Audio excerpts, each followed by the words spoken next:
20 years after the start of the war in Darfur, hundreds of thousands of people remain in camps across the region. That's despite a peace deal signed 2 years ago. Many say it's getting worse as they go for months without humanitarian aid. Heber Morgan has more from Zamzam camp in North Darfur. When war started in Sudan's western region of Darfur, Ali Mahmoud says he didn't expect it to reach his village in Tawila in its north. But eventually it did, and he and his family were forced to find refuge in this camp. We fled our homes in 2003 and were sheltering in the open or under trees. We thought it wouldn't last and continued farming that year, but couldn't harvest anything because it continued. People were killed, homes were burned, families were separated as they fled. I was separated from my sons and only found them when the camp was set up. The Darfur War killed more than 300,000 people, and over 2 million were forced from their homes, according to the UN. 20 years on, many areas in the region remain devastated from the war.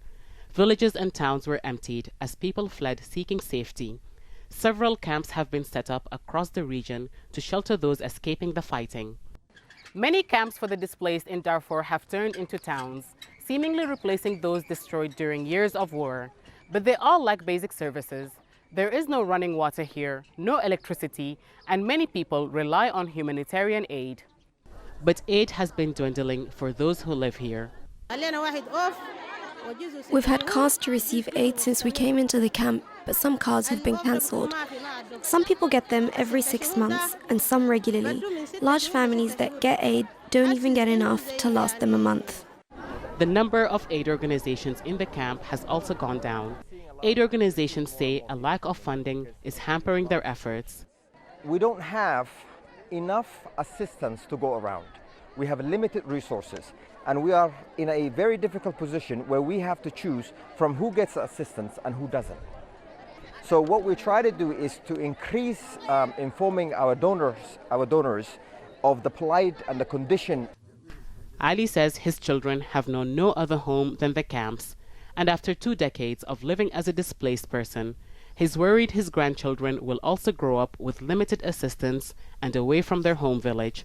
Heber Morgan, Al Jazeera, Zamzam Camp, North Darfur. Voting was extended into Sunday after some areas faced delays. Harun Mutasa reports from Enugu in the southeast. There is cautious optimism across Nigeria as people wait for the final official election results. Voting took place in a few parts of the country on Sunday, where technical glitches and isolated cases of violence disrupted polls the day before. Some of those who voted hope results will be announced soon. We should be able to get the tools to make election free, fair and faster, so that somebody like me, can have 100% trust in it and faith in it that it's going to reflect our will for a betterment of our society. Nigeria's election process was marked by a late start here in Enugu in the southeast and other regions. 18 presidential candidates want to lead Africa's most populous nation, but only 3 are seen as having any chances of winning. Bola Tinubu of the governing All Progressives Congress, former Vice President Atiku Abubakar of the main opposition People's Democratic Party, and former Anambra State Governor Peter Obi of the smaller Labour Party. Whoever wins the presidency will have a lot of challenges to deal with, turning around a struggling economy, attacks by armed groups in some regions, cash shortages, as well as the high cost of living. Nigerians also voted for parliamentarians to represent them for the next 4 years. If these elections don't go well, you have a situation where we become the burden for other nations. We become a destination for aid, a destination for help, rather than play our part in joining to contribute in development. Nigeria is also struggling with a separatist movement, kidnappings for ransom, conflict between herders and farmers, corruption, poverty and unemployment. Issues people here want addressed urgently. Harun Mutasa, Al Jazeera, Enugu, Nigeria. And a group of armed men in Nigeria stormed a vote-counting centre posing as electoral officials in the city of Lagos. They attacked party agents with knives and sticks, but were soon overpowered by soldiers. There were other isolated incidents of violence during Saturday's vote. Russian forces are continuing their advance in eastern Ukraine. The Moscow-backed Wagner mercenary group says its fighters have captured the village of Yahidne, north of Bakhmut. Fighting has been concentrated around the city for weeks. Osama bin Javed reports from the Russian capital. A town in ruins. Volleys of gunfire becoming closer to the center of Bakhmut. Fighters from Russia's Wagner group say they've stepped up their attacks from the north and the south of the town. A win here is more symbolic than strategic for Russian forces who've been fighting for months. Assault units of Wagner completely captured the village of Yahidne in the north of Bakhmut.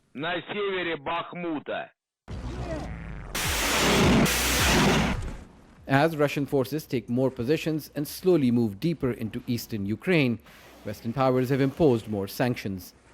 In a move to zero in on those who've helped Russia to withstand sanctions, the European Union has brought in its 10th round of sanctions, which target 87 individuals and 34 commercial and legal entities. That's in addition to the latest US export restrictions and sanctions. For Russia, the conflict has become an existential issue. When all leading NATO countries have declared their aim to inflict a strategic defeat on us, how can we not consider their nuclear capabilities under these circumstances? They have one goal: to divide the former Soviet Union and the Russian Federation. And then, maybe, they will accept us into the so-called family of civilized nations, but only separately, piece by piece. Previous rounds of sanctions against Moscow have not achieved the desired results, as Russia has been able to find new allies and markets, and as the rhetoric from both sides of the conflict gets more intense, peace becomes an ever-distant possibility. Osama bin Javed, Al Jazeera, Moscow. ومستودع لذخيرة. على محور خيرسون تم القضاء على نحو 60 عسكريا أوكرانيا وتدمير مستودع لذخيرة بمقاطعة نيكولايف. هذا ودمر سلاح الجو وقوات الصواريخ والمدفعية 173 موقع تمركز لقوات كييف ومعداتها، بالإضافة إلى مركز الاستخبارات الإلكترونية في مدينة بروفاري بمقاطعة كييف ومركز العمليات الخاصة الغرب في مدينة خميلنيتسكي. أعلنت سلطات دونيتسك أن قوات مجموعة فاغنر العسكرية الروسية تخوض معارك قرب مركز مدينة أرتيوموفسك باخموت، مشيرة إلى سيطرة القوات الروسية على جميع طرق إمداد قوات كييف بالمدينة.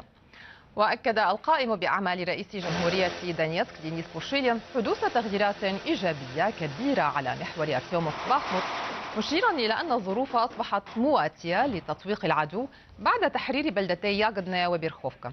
كما أعلن بوشيلين تقدم القوات الروسية باتجاه مارينكا رغم مقاومة قوات كييف، مشيرا إلى إحراز بعض التقدم على محور أرديفكا وأوغليدار. ولفت إلى وجود آلاف من الأسرى الأوكرانيين في الجمهورية، أعرب كثير منهم عن رغبتهم في القتال إلى جانب القوات الروسية. أكد مؤسس مجموعة فاغنر العسكرية الروسية يفغيني بريغوجين استخدام قوات كييف مواد سامة مختلفة ضد القوات الروسية، وأضاف أن أحد الأسرى أفاد بإجراء الرعاة الأجانب تجارب على عسكريين أوكرانيين في محاولة لإنشاء ما يسمى بالجندي الخارق بمساعدة الأدوية. أعطانا الطبيب حبوبا بلون وردي دون ذكر اسمها، وقال إنها لمكافحة نزلة البرد. وعندما بدأت في تناولها قلت عندي الرغبة في النوم وشهيتي للطعام مع فقدان حاستي الشم والتذوق، إضافة إلى ازدياد نشاطي. وبعد تناول الحبوب ذات مرة رأيت أزهار البتولة رغم أن الصيف لم يحن، فأدركت أنها أعراض هلوسة، وبعدها شعرت بعطش شديد. قدمت الحبوب لكتائب أخرى حتى أن أحد الجنود لم يشعر بالألم عند إصابته بشظية.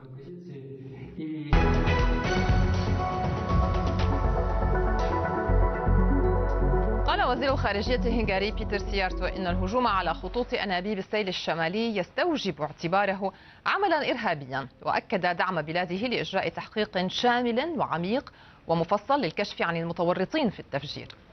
وأضاف سيارتو في تصريح صحفي أن على الأمم المتحدة طرح آلية للتحقيق في تخريب خطوط أنابيب السيل الشمالي، مشيرا إلى إمكانية أن تصبح المنظمة الأممية منصة لمثل هذا التحقيق.